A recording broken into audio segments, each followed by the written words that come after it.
যে দেশের বেগম খালেদা জিয়া হচ্ছেন এই দেশের প্রথম নারী মুক্তিযোদ্ধা। যে একদিকে শহীদ জিয়া ছিলেন স্বাধীনতার ঘোষক, অন্যদিকে এই নেত্রী নাম করেছেন। 1971 সালে যখন দেশের স্বাধীনতা ঘোষণা করেছিলেন শহীদ প্রেসিডেন্ট জিয়াউর রহমান, সেই দিন সেই রাতে সেই চট্টগ্রামের সেনানিবাসে দেশের বেগম খালেদা জিয়াকে যখন সৈনিকেরা এসে জিজ্ঞেস করেছিল যে আমাদেরকে পাকিস্তান অধিনায়ক অস্ত্র সমর্পণ করতে বলছে, আমরা কি করব? তখন শহীদ জিয়া ছিলেন বাইরে। তিনি বলেছিলেন তোমাদের অধিনায়ক না আসা পর্যন্ত তোমরা আত্মসমর্পণ করবে না, আত্মসমর্পণ করবে না। তারপরে শহীদ প্রেসিডেন্ট জিয়াউর রহমান যখন সেই রাতে স্বাধীনতার ঘোষণা দিয়েছিলেন এবং দেশের মানুষকে স্বাধীনতা যুদ্ধে ঝাঁপিয়ে পড়তে তিনি অনুপ্রাণিত করেছিলেন, সেই রাতেই তিনি তার 2 শিশুপুত্রকে নিয়ে তিনি হেঁটে পালিয়ে গিয়ে ঢাকার উদ্দেশ্যে রওনা হয়েছিলেন এবং ঢাকায় গোপনে এসে পৌঁছেছিলেন। তার কয়েকদিন পরেই এই পাকিস্তান সেনাবাহিনী তাকে গ্রেফতার করে পাকিস্তানের সেনানিবাসের কারাগারে থেকে বন্দী করেছিল বন্ধুগণ, এবং স্বাধীনতার পরেই তাকে মুক্ত করা হয়েছিল। সেই জন্য আমি সবসময় বলি যে দেশের বেগম খালেদা জিয়া হচ্ছেন এই দেশের প্রথম নারী মুক্তিযোদ্ধা।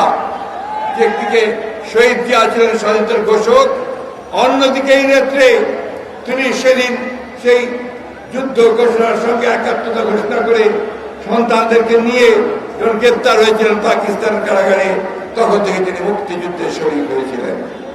বন্ধুগণ, সেই নেত্রী 1981 সালে শহীদ প্রেসিডেন্ট জিয়াউর রহমান সাহেব যখন শাহাদাত বরণ করেছিলেন, তারপরে তিনি শহীদ জিয়া রেখে যাওয়া সেই জাতীয়তাবাদের পতাকা, স্বাধীনতার পতাকা, গণতন্ত্রের পতাকাকে তিনি তুলে ধরে নিয়েছেন। 9 বছর তিনি সংগ্রাম করেছেন স্বৈরাচারের বিরুদ্ধে এই রাজপথে। এখানে অনেকেই আছেন যারা তার সাথে সেদিন সংগ্রাম করেছেন, লড়াই করেছেন। তিনি সেদিন নিজে পায়ে হেঁটে হেঁটে মিছিলের নেতৃত্ব দিয়েছেন, তাকে গ্রেপ্তার করা হয়েছে, বারবার তাকে নির্যাতিত করা হয়েছে। তিনি কখনোই ছেড়ে দেননি বন্ধুগণ, তিনি কখনোই আপোষ করেননি। তিনি সেই সংগ্রাম চালিয়েছিলেন। সংগ্রাম করেই ছাত্র নেতাদের সঙ্গে নিয়ে, তিনি জনগণকে সঙ্গে নিয়ে সেই স্বৈরাচারকে পরাজিত করে এই দেশে গণতন্ত্রকে প্রতিষ্ঠা করেছিলেন। বন্ধুগণ, দীর্ঘ আলোচনার সুযোগ নেই, আমি শুধু এটুকু বলতে চাই যে শহীদ বেগম খালেদা জিয়া আর এই গণতন্ত্র, এই দুটোকে আলাদা করে দেখার কোনো সুযোগ নেই বাংলাদেশে। বাংলাদেশে গণতন্ত্র মানেই হচ্ছে এখন বর্তমানে দেশের বেগম খালেদা জিয়া। বন্ধুগণ, তিনি 1991 সালে যখন তিনি 90 সালে যখন তিনি রাষ্ট্রপতির দায়িত্বে এসেছেন, বিশাল বিপুল ভোটের জয়ের মধ্য দিয়ে প্রধানমন্ত্রী হয়েছেন, তখন তিনি বাংলাদেশের সংসদীয় গণতন্ত্রকে প্রবর্তন করেছেন। তিনি মিডিয়াকে, গণমাধ্যমকে তিনি মুক্ত করেছেন এবং দেশকে অগ্রগতির দিকে নিয়ে নেওয়ার জন্য বিভিন্ন উন্নয়নমূলক কর্মকাণ্ড গ্রহণ করেছেন। বন্ধুগণ, সেই দেশের বেগম খালেদা জিয়াকে অত্যন্ত প্রেস, এই বাবা তুমি আসো, একটু কামিয়ার এত করে বলি, তোমরা শোনো না কেন ভাই? আমাদের বয়স অনেক হয়ে গেছে, আমরা তোমার মধ্যে বলার জোর নাই তো আমাদের। Please listen. আমরা এই গণতন্ত্রের জন্য সংগ্রাম করছি দীর্ঘ 15 বছর। আপনাদের মনে থাকা উচিত যে 2018 সালে যখন দেশের নেত্রীর বিরুদ্ধে একটি সাজানো মামলা তৈরি করে তাকে সাজা দিয়ে দেওয়ার জন্য তারা নিয়ে যায়, সেই 18 সালে ফেব্রুয়ারি মাসের 8 তারিখে, সেদিন আপনারা অনেকেই সেদিন রাস্তায় নেমেছিলেন, আমরা নেমেছিলাম। তার কয়েকদিন আগে তিনি বিএনপির অ্যানুয়াল জেনারেল মিটিংয়ে হোটেলে তিনি একটি ভাষণ দিয়েছিলেন। সেই ভাষণে তিনি পরিষ্কার করে বলেছিলেন যে আমি জানি আমাকে আপনাদের থেকে বিচ্ছিন্ন করবার ষড়যন্ত্র চলছে, আমাকে আটক করে রাখা হবে এবং এবং গণতন্ত্র আন্দোলনকে স্থগিত করে দেওয়া হবে। আপনারা আমার কথা মনে রাখবেন যে আমি আপনাদেরকে সবসময় অনুরোধ করে যাচ্ছি যে আপনারা যে আন্দোলন থেকে পিছিয়ে যাবেন না, আপনারা রাজপথে নেমে আসবেন। আপনাদের গণতন্ত্রের যে অধিকারের যে আন্দোলন, সেই আন্দোলনকে আপনারা অব্যাহত রাখবেন। বন্ধুগণ, সেই আন্দোলন এখনো চলছে। এই আন্দোলনের জন্য আপনারা অনেক ত্যাগ স্বীকার করেছেন। আমাদের 60 লক্ষ মানুষের বিরুদ্ধে মিথ্যা মামলা দেওয়া হয়েছে। আমাদের 700 বেশি মানুষকে গুম করে ফেলা হয়েছে। আমাদের প্রায় কয়েক হাজার মানুষকে হত্যা করা হয়েছে, এক্সট্রাজুডিশিয়াল কিলিং করা হয়েছে। আজকে প্রায় 4000 আমাদের নেতা কর্মীদেরকে মিথ্যা মামলায় সাজা দেওয়া হয়েছে। এখানে বসে আছে অনেকে যারা সাজাপ্রাপ্ত, সাইফুল ইসলাম নীরব সাহেব সহ অনেকেই আছেন যারা সাজাপ্রাপ্ত হয়েছে। আজকে আমাদের ইশরাক, ইঞ্জিনিয়ার ইশরাক এখন পর্যন্ত কারাগারে আটক হয়ে আছে। আমাদের অত্যন্ত প্রিয় নেতা আমাদের আব্দুল সালাম পিন্টু, তাকে আজকে 15 বছর 16 বছর ধরে কারাগারে মিথ্যা মামলা আটক করে রাখা হয়েছে। উৎপজ্জমান বাবরকে আটক করে রাখা হয়েছে।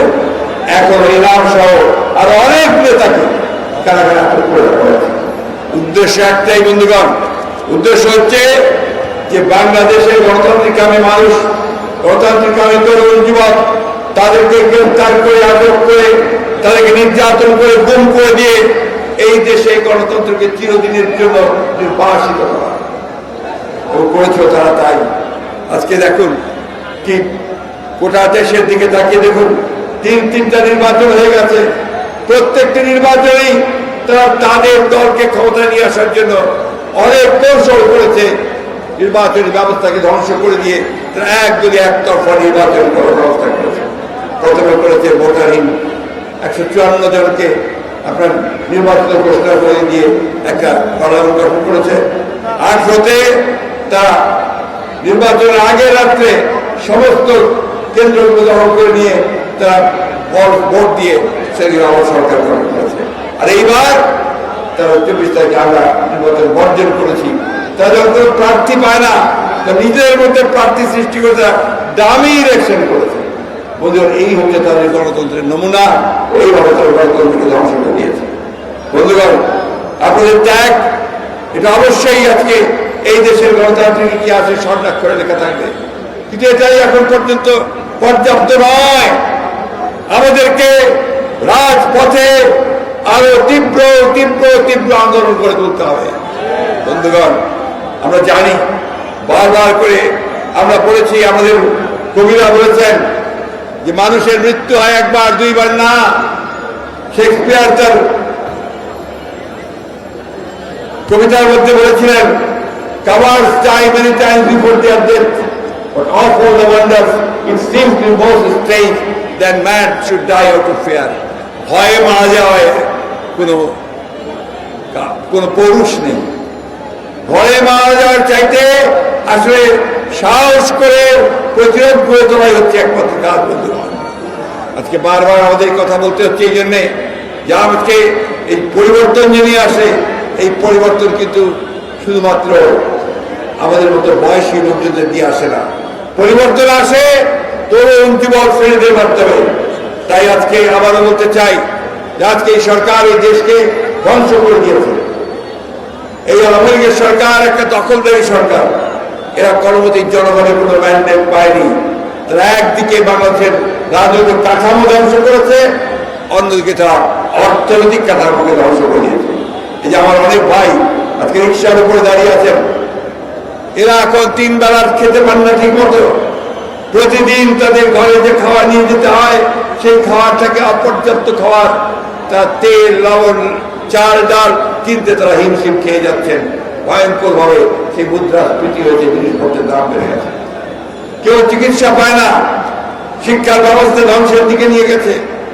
আজকে অর্থনীতিকে, ব্যাংকগুলোকে লুটপাট করে তারা আজকে বিদেশে টাকা পাচার করে দিচ্ছে। তার প্রতিদিন খবর কাগজে আপনারা দেখছেন তাদের সরকারি কর্মকর্তারা এখন বের হয়ে আসছে।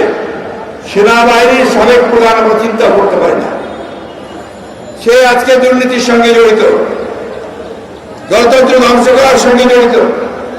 আজকে অবিশ্বাস্য লাগে যখন দেখি পুলিশ বাহিনী প্রধান সাবেক তারা হাজার হাজার কোটি টাকার মালিক। সে ন্যাশনাল বোর্ড অফ রেভিনিউ ইন্ডিয়ার তার একজন কর্মকর্তা কয়েক হাজার কোটি টাকার মালিক, আরো একজন কর্মকর্তা সেও আপনার কিভাবে মালিক।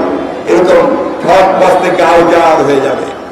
কিন্তু বড় বড় আরো যারা আছেন, যারা রাঘব বোয়াল, যারা এই চুরির হোতা, তাদেরকে কিন্তু এখন পর্যন্ত ধরা হচ্ছে না। বন্ধুগণ, আজকে এই দেশ এই আওয়ামী লীগের হাতে, এই বর্বরদের হাতে, এই লুটেরাদের হাতে একটু নিরাপদ নয়। একদিকে তারা আমাদের ভোটের অধিকারকে হরণ করে নিয়ে গেছে, অন্যদিকে আমাদের দেশের বেগম খালেদা জিয়া, যিনি গণতন্ত্রের মা, যিনি গণতন্ত্রের সঙ্গে একাত্ম, তাকে বাদ দিয়ে গণতন্ত্র চিন্তা করতে হবে না। তাকে মিথ্যা মামলায় জড়িয়ে আজকে সাজা দিয়ে আটক করা হয়েছে। প্রায় 6 বছর তিনি আটক আছেন। বন্ধুগণ, কত রকমের সব কৌশল বের করে, নতুন নতুন কৌশল। আমরা খুব পরিষ্কার করে বলতে চাই, দেশের নেত্রীকে মুক্ত করুন, অন্যথায় আপনাদেরকে যে কোনো পরিণতির জন্য তৈরি থাকতে হবে। বন্ধুগণ, এই দেশের মানুষ কখনো এই দেশের নেত্রীকে এভাবে অন্যায়ভাবে তাকে কারাগারে বন্দি অবস্থায় তাকে চলে যেতে দেবে না। এটা আমাদেরকে মনে রাখতে হবে।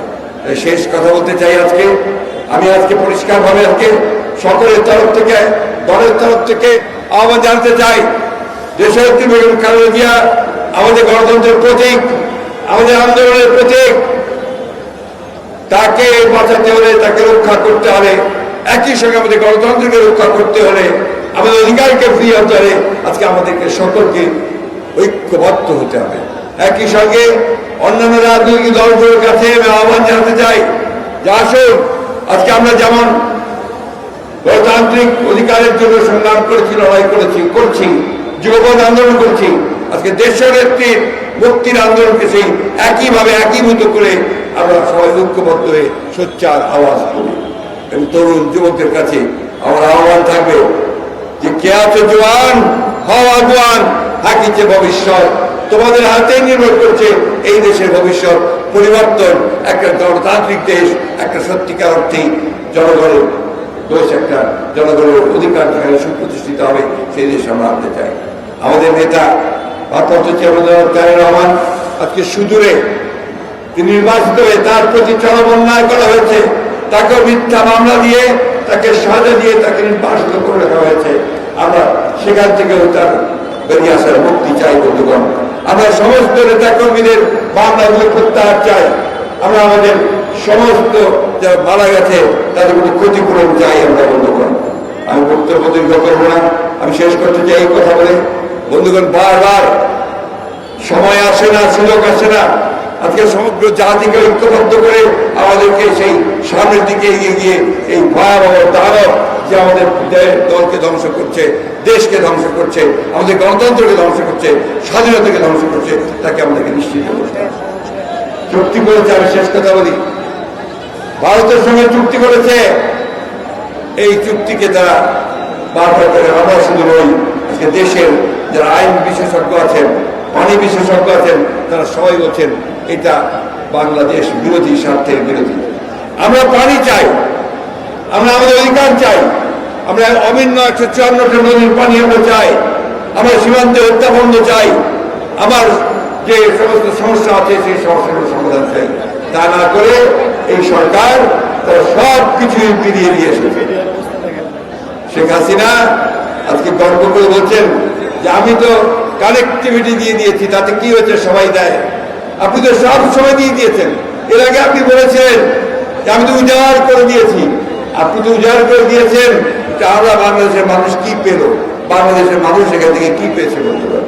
বাংলাদেশের মানুষ পেয়েছে ঘৃণা, বাংলাদেশের মানুষ পেয়েছে তার অধিকারকে হরণ করা, বাংলাদেশ পেয়েছে তার যে সমস্ত সম্পদগুলো আছে সেগুলোকে লুণ্ঠন করবার জন্য আরো পথ তৈরি করা। তাই বন্ধুগণ, আমাদের সামনে কোনো বিকল্প নেই। এই সরকার থাকা মানেই হচ্ছে আমাদের দেশ ধ্বংস হওয়া, গণতন্ত্র ধ্বংস হওয়া, দেশের মানুষ ধ্বংস হওয়া। তাই আজকে দেশের নেত্রীকে রক্ষা করতে হলে, আমাদের নিজেদেরকে রক্ষা করতে হলে আমাদেরকে সামনের দিকে অবশ্যই আরো তীব্র থেকে তীব্র আন্দোলন করে তুলতে হবে। আন্দোলনের মাধ্যমেই এদেরকে পরাজিত করতে হবে। এই কথা বলে আজকে আপনারা যারা এত কষ্ট করে এসেছেন তাদেরকে ধন্যবাদ জানিয়ে আমরা শেষ করছি। আসসালামু আলাইকুম, খোদা হাফেজ। বাংলাদেশ জিন্দাবাদ, বাংলাদেশ জাতীয় দল জিন্দাবাদ, শহীদ জামানত দেশের খালেদা জিয়া জিন্দাবাদ।